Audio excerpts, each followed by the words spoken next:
Assalamualaikum warahmatullahi wabarakatuh. Ahlan wa sahlan wa marhaban bikum ayyuhat talamid. Kaifa halukum jami'an? Insyaallah bil khairi na'am. Fi hadhihi al-fursah sanata'allamu al-maddah tematik. Jadi anandaku sekalian, pada hari ini kita akan melanjutkan materi tematik kita pada tema pertama, subtema ketiga, pembelajaran ketiga pada halaman 75.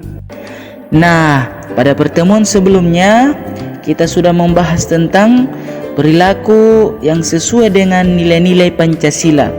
Adapun pada hari ini kita akan membahas tentang usaha dalam melestarikan tumbuhan di Indonesia. Baik anandaku sekalian, tanpa berlama-lama, mari kita kupas tuntas materinya. Let's go. Nah, anandaku sekalian, dalam kehidupan sehari-hari kita selalu menjumpai yang namanya flora dan fauna. Flora artinya tumbuhan dan fauna artinya hewan. Hewan dan tumbuhan merupakan sahabat kita. Kenapa anandaku sekalian?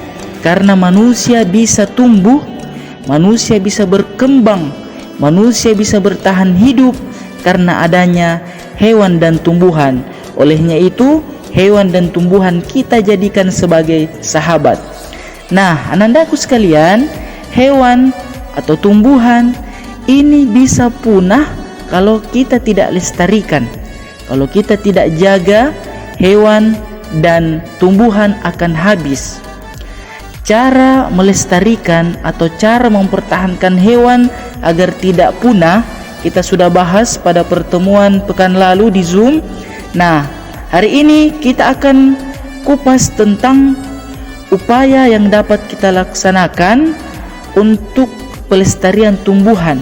Jadi ada upaya pelestarian tumbuhan dapat dilakukan dengan cara yang pertama, namanya pelestarian in situ.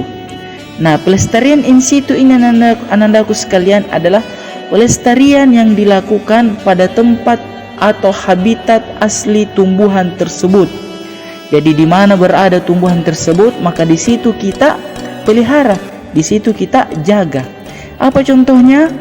Hutan lindung, apalagi taman nasional.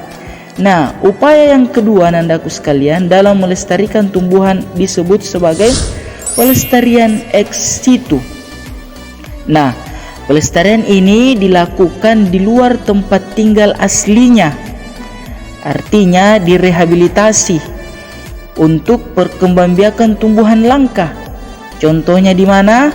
Kebun botani, apalagi di taman safari, apalagi di kebun binatang untuk binatang dan penangkaran hewan untuk hewan. Jadi artinya nandaku sekalian, tumbuhan ini dilestarikan atau dipelihara di luar tempat tinggal aslinya. Jadi itu namanya pelestarian ex situ. Kemudian yang ketiga namanya tebang pilih. Jadi menebang pohon secara liar itu nandaku sekalian adalah hal yang dilarang. Dilarang oleh pemerintah maupun dilarang oleh agama kalau kita menebang secara liar. Karena menebang pohon secara liar itu berarti membunuh habitat hewan yang tinggal di hutan, kemudian membunuh oksigen manusia itu sendiri. Jadi tebang pohon itu tidak dilarang anandaku sekalian apabila dilakukan sesuai dengan aturan pemerintah. Aturan pemerintah yaitu tebang pilih. Maksudnya adalah memotong atau menebang pohon tapi disertai dengan penanaman bibit yang baru. Jadi kita tanam pohon, di samping pohon yang mau kita tebang, kemudian pohon yang mau kita tebang itu dibolehkan kita tebang. Dibolehkan ditebang karena sudah ada pohon penggantinya yang kita tanam. Kemudian cara yang keempat anandaku sekalian adalah reboisasi. Apa artinya reboisasi? Maksud dan arti reboisasi itu adalah penanaman kembali. Misalnya hutan terbakar, maka upaya yang dapat kita lakukan agar kita dapat menghirup udara segar, agar tumbuhan tetap hidup, maka kita harus menanam pohon. Jadi menanam pohon kembali itu artinya reboisasi. Taib anandaku sekalian, inilah pembahasan kita pada hari ini tentang ada 4 upaya dalam melestarikan tumbuhan. Yang pertama, pelestarian in situ. Yang kedua, pelestarian ex situ. Yang ketiga, tebang pilih. Dan yang terakhir, reboisasi.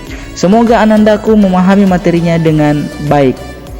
Nah, adapun tugas anandaku sekalian adalah lihat pertanyaan yang ada di dalam video ini, lalu anandaku menjawab pertanyaan tersebut langsung di kolom komentar YouTube. Jadi di kolom komentar YouTube Ustadz akan periksa jawaban dari anandaku sekalian. Jadi cara tak komentar di YouTube, yang pertama menulis nama lengkap, kemudian menulis jawaban yang sesuai dengan pertanyaan yang ada di dalam video ini. Taib anandaku sekalian, semangat belajarnya tetap dipertahankan, sholat 5 waktunya dijaga dengan baik, jangan sampai sholat 5 waktu kita tinggalkan. Nah, sholat 5 waktu adalah kewajiban bagi umat muslim. Rubbama hadza darsuna lil yaum, sanaltaqi fil usbu'il qadim insyaallah. Wallahul muwaffiq ila aqwamit thariq. Wassalamu alaikum warahmatullahi wabarakatuh.